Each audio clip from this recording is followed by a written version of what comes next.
if you haven't heard about the IDGA, you can go to idga.org, and our chapter is idga.org/SLC. There's a mailing list there, or you can put your email down here, and you can hear future announcements. We have meetings every couple of months, and I run events like the Global Game Jam, where you can get practice working on a game with a team for free. I'd like to thank a couple of sponsors. Obviously, UVU, thank you for sponsoring the space, and a big thanks to the IDGA Foundation, which is funding the flight and making this possible today. One quick announcement: we do have a big event coming up on Thursday, March 31st at 7 p.m.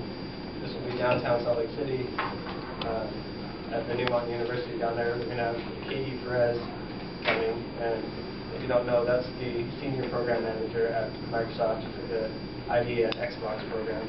So she's coming out to help anyone that would want to learn more about producing games for the Xbox and for Microsoft platforms. And that's going to be a pretty big event as well. So tonight we have Kim Unger, and I'm sure you've all read the blurb I gave on the flyers and everything, so let's just take it away. All right. Hi, ladies and gentlemen. I've just realized that this is the wrong lecture, so we'll go to something a little more game-oriented. We're all friends, right? We can pretend we didn't see the first slide. So I'm here to talk about a couple of topics today. I'm going to talk a little bit about my backstory, about my path through the game industry, because it kind of went in a lot of weird directions. And I think that's ultimately the strength of what I'm doing now. And then I'm going to shift into talking about my studio, Bushi-go, which I started a couple of years ago and is now up and running in the San Mateo, city of San Mateo, in the San Francisco Bay Area. And I'm going to talk a little bit about the things that we have done to ensure our survival over time, because we're up in San Francisco, we are a target-rich environment. So we've had to come up with some clever ways to keep the studio running and to make sure that we can keep providing for our employees and for our contractors and sort of keep things viable over a longer period of time. So first things first, I'm currently the CEO at Bushi-go. It's actually my second game startup. My first one was called Bella Code, and it was focusing on everybody seen Defiance, right? The TV, video game hybrid. So originally, I had started a studio many years ago with an idea towards creating a similar product. It was way too freaking early. There was not enough bandwidth on the planet to handle something like that. So we shelved that, and eventually the new company I started is focusing on mobile games and mobile entertainment apps. So I'll talk a little bit about that. Other stuff that I do, I lecture at UC Santa Cruz for their master's degree program in games and playable media. I am the arts intersection for that degree program. The people who come in, we've got about a 70-30 split of programmers to artists most of the time. And through the course of the degree program, people take on different roles. And so part of my job is making sure that not only do both sides communicate properly, but that both sides are at a point where they can execute their own artwork. Or if artwork comes back in, then they understand what to do with it and how to make adjustments to it, even if they don't have an artist on staff, or even if they don't have a programmer on staff. We go through a lot of the common problems that you see when you're working in the games industry, when art comes back and has to be locked into the code. I've been a freelance artist since about 2002. Almost exclusively in mobile, although I do still do AAA work here and there. I call myself a triage specialist. I'm the person you call at 2 in the morning when the build has crashed and your artist is at Burning Man. Which happens more often than you might think in the Bay Area. So I am kind of a super generalist. I do 2D artwork, I do vector-based graphics, I do pixel painting, I do 3D art and animation. I'm well-versed in both Maya and 3ds Max.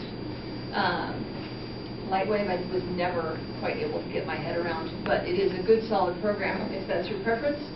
And then when I was full-time employed, it was strictly as a 2D, 3D artist working.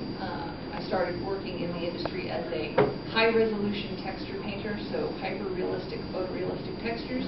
I painted all the cat lips in Stuart Little, which has cured me of ever being a crazy cat lady. And from there I was working on high-resolution textures for a motion simulator ride down at Group H Fleet in San Diego. That was all hyper-photorealistic. Went through several iterations. Deep Impact came out and completely jacked up our entire thought process on what comics look like. Creeping featureitis is something that you really do have to be careful of in this industry, because when new cool things pop up, everybody immediately goes, but it's got to look just like. And part of your job as the artist is to pull the curtains back and say, no, no, no, this will be better. Really, we can kick their butts with what we're doing now. So that's my official resume in the games industry. I'm also an author. I've written 2 textbooks that are entree texts for mobile gaming and for game design.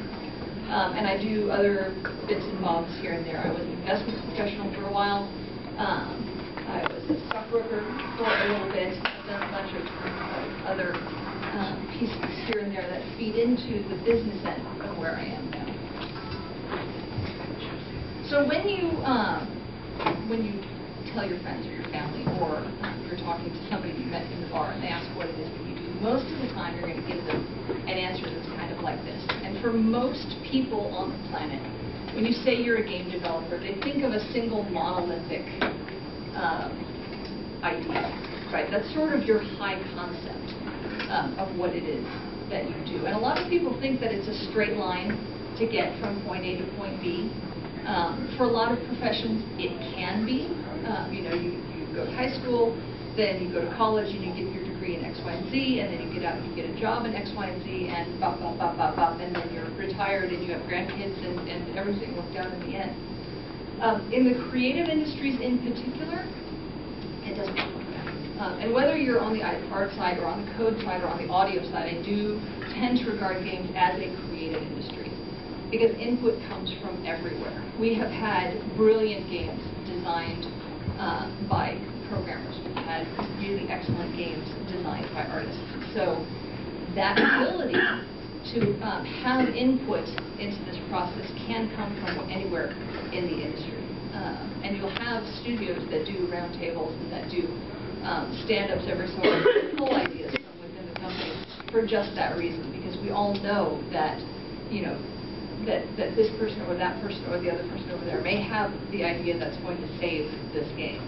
And so very few things get discounted. And so you end up with a career path that's a little more like this most of the time. And for any of you who are industry professionals, you know how this goes.